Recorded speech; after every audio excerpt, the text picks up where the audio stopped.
আজকে বানাচ্ছি জামাই ষষ্ঠী স্পেশাল পাকা আমের ভাপা দই। দারুণ স্বাদের এই রেসিপিটা বানানো কিন্তু একেবারেই সহজ, খেতে ভীষণ মজার হয়। দই খেতে কিন্তু আমরা কম বেশি সবাই ভালোবাসি, তাই আজকে আমি আপনাদেরকে একটু অন্যরকমভাবে জামাই ষষ্ঠী স্পেশাল দইয়ের রেসিপি শেয়ার করছি। নমস্কার বন্ধুরা, আপনারা দেখছেন সঞ্জুস্মিতা ডায়েরি, আর আজকে আমাদের রেসিপি সুমিষ্ট পাকা আম দিয়ে ভাপা দই। রেসিপিটি শেষ পর্যন্ত দেখার অনুরোধ রইল, আর ভিডিওটি ভালো লাগলে চ্যানেলটিকে সাবস্ক্রাইব করে পাশে থাকবেন। তাহলে চলো শুরু করা যাক আজকে আমাদের রেসিপি পাকা আমের ভাপা দই। তো কিছুই না, প্রথমেই আমি একটা মিডিয়াম সাইজের বোল নিয়ে নিয়েছি, ওটার উপর একটু বড় মাপের একটা ছাঁকনি রেখে দিলাম। এখন আমি এখানে 500 গ্রাম মতো টক দই নিয়ে নিয়েছি, ওটাকে এই ছাঁকনির মধ্যে দিয়ে দিচ্ছি। এই টক দইটা কিন্তু বাড়িতেই বানানো যায় খুব সহজেই, না হলে আপনারা দোকান থেকে কিনে নেবেন। এখন এই দইটাকে আমি প্রায় 15 থেকে 20 মিনিট মতো এইভাবে ছাঁকনির উপর রেখে দেব, যাতে করে দইয়ে থাকা সমস্ত জলটা বেরিয়ে যায়, আর তার সঙ্গে দইয়ের টক ভাবটাও অনেকটাই কমে যাবে। আর আপনাদের কাছে বড় কোনো ছাঁকনি না থাকলে সাদা পরিষ্কার সুতির কাপড়ে এই দইয়ের জলটা ঝরিয়ে নিতে পারেন। দইয়ের জল যতক্ষণ ঝরতে থাকছে ততক্ষণ আমাদের আমের প্রিপারেশনটা করে নেব। আমি এখানে 500 গ্রাম টক দইয়ের জন্য একটা মিডিয়াম সাইজের পাকা আম নিয়ে নিয়েছি। আমটাকে বেশ ভালোভাবে ধুয়ে পরিষ্কার করে ভিতরের পাল্পটা চামচের সাহায্যে একটা পাত্রের মধ্যে নিয়ে নিতে হবে। আপনারা কিন্তু এখানে সুমিষ্ট গন্ধযুক্ত পাকা আম নিয়ে নেওয়ার চেষ্টা করবেন, তাহলে দইয়ের স্বাদ ও গন্ধ দ্বিগুণ বেড়ে যাবে। আমি কিন্তু এখানে হিমসাগর নিয়ে নিয়েছি। আর আমি যেহেতু 500 গ্রাম টক দই নিয়ে নিয়েছি, এই 500 গ্রাম টক দইয়ের জন্য কিন্তু একটাই মিডিয়াম সাইজের পাকা আম লাগবে। এখানে আমের পরিমাণটা খুব বেশি হয়ে গেলে দইটা কিন্তু খুব একটা ভালো লাগবে না, তাছাড়া ভালোভাবে বসবেও না। তাই এই আমের পরিমাণটা অবশ্যই মাথায় রাখবেন।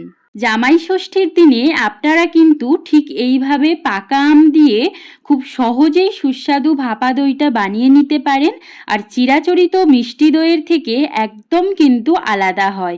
তাছাড়া এটা বানাতে কিন্তু 7 থেকে 8 ঘন্টা সময়ও লাগে না, আর খেতে জাস্ট অপূর্ব হয়। তাহলে সমস্ত আমের পাল্পটা আমার এখানে বের করা হয়ে গেল। এখন একটা মিক্সিং জার নিয়ে নিয়েছি, ওটার মধ্যে সমস্ত আমের টুকরোগুলো দিয়ে দিলাম। এখন এর মধ্যে 2 টেবিল চামচ মতো চিনি দিয়ে দিচ্ছি। আপনারা এই চিনির পরিমাণটা কম বেশি করে নিতে পারেন, একটু বেশি মিষ্টি পছন্দ করলে আরও একটু চিনির পরিমাণ বাড়িয়ে দেবেন।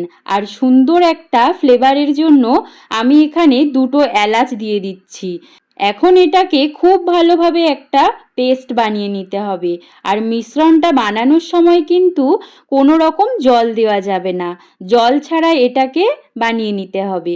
এখন ঠিক 20 মিনিট পর আপনাদেরকে দেখাচ্ছি, দইয়ের মধ্যে যে এক্সট্রা জল ছিল সেটা কিন্তু সম্পূর্ণভাবে বেরিয়ে গেছে। এই জলটাকে আপনারা ফেলে না দিয়ে শরবত বানিয়ে নিতে পারেন। এখন জল ঝরানো টক দইটা একটা মিক্সিং বোলের মধ্যে নিয়ে নিচ্ছি। এর মধ্যে আগে থেকে বানানো আমের মিশ্রণটা দিয়ে দিলাম, সাথে 50 গ্রাম মতো গুঁড়ো দুধ নিয়েছি, ওটাকেও দিয়ে দিলাম। আপনারাও গুঁড়ো দুধটা দেওয়ার চেষ্টা করবেন, তাতে করে দইটা খেতে যেমন ভালো লাগবে, দইয়ের টেক্সচারটাও অনেক সুন্দর আসবে। এখন এই সমস্ত উপাদানগুলোকে আমাদের খুব ভালোভাবে ফেটিয়ে নিতে হবে। যত ভালোভাবে ফেটাবেন দইটা খেতে কিন্তু ততটাই ভালো লাগবে। আর এটা ফেটাতে আমাদের প্রায় 5 থেকে 7 মিনিট মতো সময় লেগে যাবে। আর এটা ফেটাতে ফেটাতে যখন দেখবেন ঠিক এই রকম একটা ক্রিমি ও স্মুথ টেক্সচার চলে এসেছে, তখন বুঝতে হবে আমাদের মিশ্রণটা একদম পারফেক্টভাবে রেডি হয়ে গেছে। আর এই দইটাকে একটু বেশি অ্যাট্রাকটিভ করার জন্য এই সময় একটু ইয়েলো ফুড কালার দিয়ে দিতে পারেন। আমি কিন্তু এটা কোনো রকম ফুড কালার ছাড়াই বানাচ্ছি। এখন একটা স্টিলের টিফিন বক্স নিয়ে নিয়েছি। এর মধ্যে অল্প একটু তেল ব্রাশ করে তলায় বাটার পেপার দিয়ে দিতে পারেন, তাতে করে দইটা ডিমোল্ড করতে সুবিধা হবে। তবে আমি এখানে যেহেতু কোনো রকম ডিমোল্ড করব না, ডাইরেক্ট এই পাত্রেই সার্ভ করব, তাই তেল বা বাটার পেপার কোনো কিছুই ইউজ করলাম না। আপনারা যদি মাটির পাত্রের মধ্যে এই দইটা বানাতে চান তাহলে সেটাও বানাতে পারেন, বা যে কোনো ধরনের পাত্রের মধ্যে এটা রেডি করা যেতে পারে। সম্পূর্ণ মিশ্রণটা দেওয়ার পর এই পাত্রটাকে একটু এইভাবে ট্যাপ করে নেব, যাতে করে ভিতরে কোনো রকম বাতাস না থাকে। সম্পূর্ণ বাতাস না বের হয়ে গেলে দইয়ের ভিতরে কিন্তু কিছু কিছু জায়গায় ফাঁকা ফাঁকা থেকে যেতে পারে, তাই ভালোভাবে এইভাবে ট্যাপ করে নিতে হবে। এখন টিফিনের ঢাকনাটা বন্ধ করে দেব। তবে আপনাদের কাছে অ্যালুমিনিয়ামের ফয়েল থাকলে সেটার সাহায্যেও এটা করতে পারেন। এখন সরাসরি রান্নার প্রসেসে চলে যাব।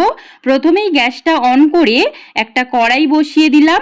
এখানে কিছুটা পরিমাণ জল দিয়ে দেব। এখন এর মধ্যে একটা ছিদ্রযুক্ত পাত্র রেখে দিচ্ছি। এর পরিবর্তে আপনারা যে কোনো রকম স্ট্যান্ডও দিয়ে দিতে পারেন।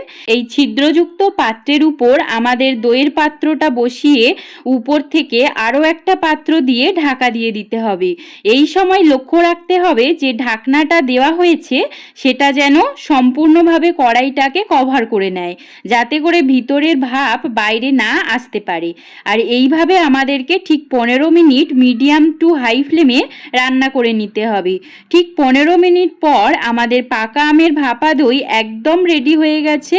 এখন এই দইটাকে খুব ভালোভাবে ঠান্ডা করে নিতে হবে। দইটা ঠান্ডা করার পর 1 ঘন্টার জন্য ফ্রিজে রেখে দিতে পারেন, তাতে করে দইটা আরও ভালোভাবে সেট হয়ে যাবে। আর ফ্রিজে না রাখতে চাইলে একদম নর্মাল টেম্পারেচারে আসার পর এটাকে সার্ভ করতে পারেন। আমি দইটাকে ফ্রিজের মধ্যে না রেখেই ইনস্ট্যান্ট আপনাদেরকে সার্ভ করে দেখাচ্ছি।